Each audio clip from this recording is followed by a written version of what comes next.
Hello and welcome. Today's account, the Hope Valley werewolf, comes from Edale in the Hope Valley in England. It's in Derbyshire. It's a beautiful place to be. Lots of cave systems, lots of rivers, lots of food sources. And this account is from 1925. A large dark creature of unknown origin caused havoc here in the 1920s when it killed dozens of sheep. Though rarely seen, the creature was said to have a howl like a foghorn. The locals believed it was a werewolf. Now, for all this creature was described as a werewolf, it was not because of an attack or a sighting of a figure resembling a wolfman. Back then, in the 1920s, no one here had much knowledge of the wild woodwalkers in the UK. Cryptozoology was quite a new thing back then. It was around the 50s and 60s that it became popular in Britain. And for all the Americans call them Bigfoots and dogmen, they are, in a way, a simple creature as we are. To not understand something causes fear and damage to us all.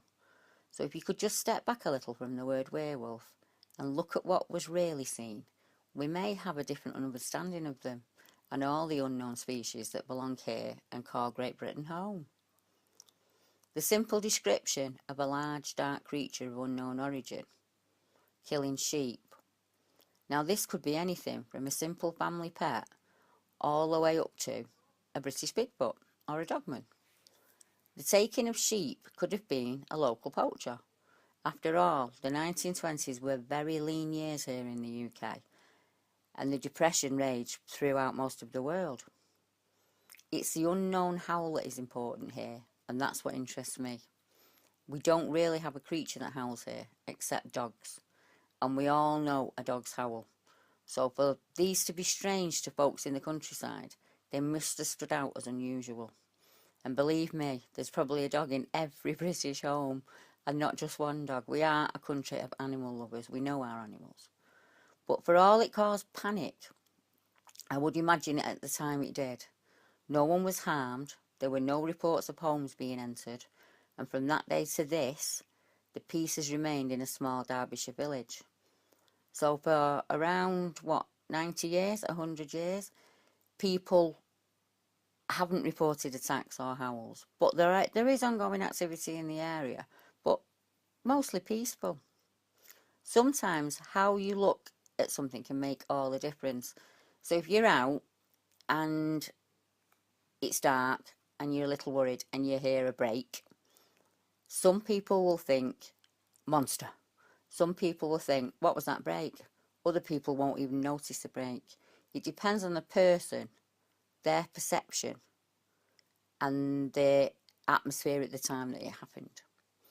So it's understandable that in 1925 we would report an account of sheep being taken as a werewolf. It's understandable. But today, in 2017, it could have been anything. And we have to be honest about that, don't we? So for all it's included in the map, it's included in the map because it's an unknown creature.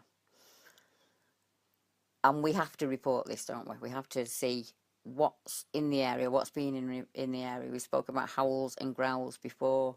If people are hearing howls in an area, then something is making those howls, and it makes it worth being an area to research, and it'd be an amazing area for anybody out there. I know Liam, one of our team members, he's very lucky. That's his research area. And if Liam Doricott, he's out there, so if he comes up with anything, I will definitely bring it to you here as soon as I can. If not, have a trip down and have a look for yourself. It's a beautiful place, lovely place. You could take the kids, take the grandkids, have a day out, see how you feel. Well, thanks very much. Until next time. Goodbye.